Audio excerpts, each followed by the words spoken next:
one of the NFL's all-time greats. Here comes Patrick Peterson. Will line up and play man cover. Patrick Peterson, the all-pro. Get up there, Patrick. Peterson with a one-hand stab. Intercepted. There you go. That's what you need. Tipped and intercepted. He is gone.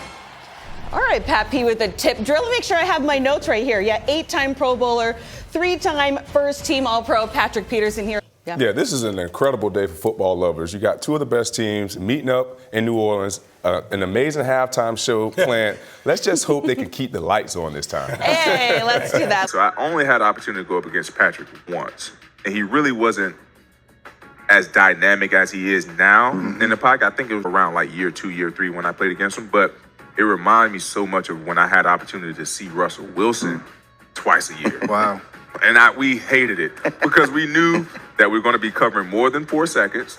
I remember one time we had to cover for 13 seconds as a defender, and that drove us crazy. So it's hard to prepare for a quarterback like a Patrick Mahomes, a guy who is very dynamic, not only with his arms, but this guy have almost 5, 6, 7 eyes in the back of his head because he can feel the pressure from everywhere. So it's very, very frustrating when you have to game plan against that guy because he's never out of it. And I love the addition of Quinyon Mitchell and Cooper DeJean. Sure. You got Quinyon Mitchell been a day one starter since he entered the league, holding a whopping completion rating at 52.7, right behind Derek Stingley. And you got Cooper DeJean, who's pretty much been the wild card for this Philadelphia Eagles secondary. And I'm looking forward to see that matchup between him and Travis Kelce. You can't let them get those extra yards. 100% Baldy. And I believe the key is going to be if the Philadelphia Eagles can get home with their 4. We know they're going to play zone defense, and like you said, Baldy, the Kansas City Chiefs, they're the best zone offense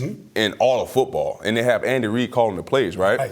And when they lost against the Tampa Bay Buccaneers in 2020, that was a too-high shell defense. So you'll have to imagine that Andy Reid and Patrick Mahomes will have a much better game plan going into this Super Bowl. Pretty good corners on these teams, too. Guys that talk a lot. You got Slay. C.J. Gardner-Johnson is more of a safety, but he's played a lot of different positions. You've watched all these guys. Who do you like?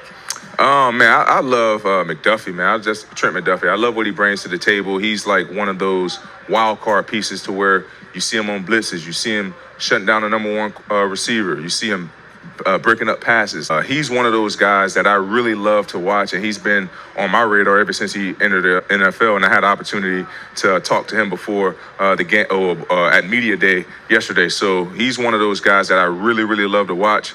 But then you got Darius Slay, one of the old heads of the group. That's one of my all-time favorites. Me and him came in around the same time. I'm a little bit older than him, but I love to watch him play as well. Then you got the young guys in the Eagles secondary who's making the name for themselves. Cooper and Mitchell, those guys who really helped turn the table for this Philadelphia secondary. So it's a lot of secondary guys that I keep my eye on for sure. I'm going to have to go with Kareem Hunt. All right. Here's why. Kareem Hunt has scored a touchdown in his first playoff games, right?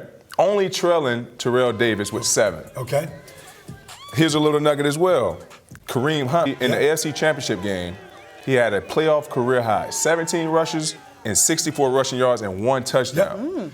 You see, he's hot. He's hot. Very hot. What's the best way to attack Patrick Mahomes? Man, now that's one of those ones that you just have to take what you get, because Patrick is one of those quarterbacks not going to turn the ball over. He's also a quarterback that's going to create extra time, which is a defensive back worst nightmare. We know we're in the mindset of covering guys for 4 seconds.